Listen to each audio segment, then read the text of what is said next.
Welcome to H&H corner. ഇന്ന് ഞാൻ നിങ്ങളോട് ഷെയർ ചെയ്യുന്നത് റാഗിയും പച്ചപ്പയറൊക്കെ യൂസ് ചെയ്തിട്ടുള്ള ഒരു ഇഡ്ഡലിയും ദോശയുടെ ഒരു റെസിപ്പിയാണ്.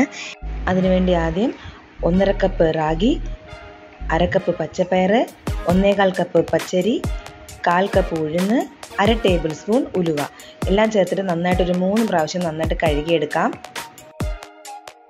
എന്നിട്ടൊരു 3 to 4 hours നമുക്ക് നന്നായിട്ട് സോക്ക് ചെയ്യാൻ വയ്ക്കാം. 4 മണിക്കൂർ കഴിഞ്ഞത് നമുക്ക് നന്നായിട്ട് ഒരു സ്മൂത്ത് ബാറ്ററായിട്ട് അരച്ചെടുക്കാം.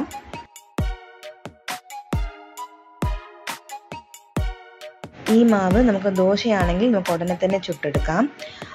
ഇപ്പോൾ ഇഡ്ഡലിക്ക് വേണ്ടി യൂസ് ചെയ്യണമെന്നുണ്ടെങ്കിൽ ഒരു 2 to 3 hours മാവ് ലേശം ഒന്ന് പുളിച്ചതിന് ശേഷം യൂസ് ചെയ്യുകയാണെങ്കിൽ ഇഡ്ഡലി നന്നായിട്ട് സോഫ്റ്റ് ആയിട്ട് കിട്ടും.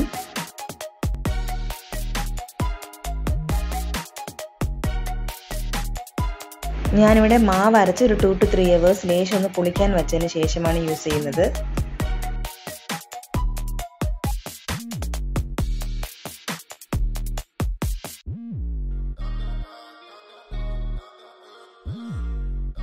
ഈ റെസിപ്പി എല്ലാവരും ട്രൈ ചെയ്ത് നോക്കുക.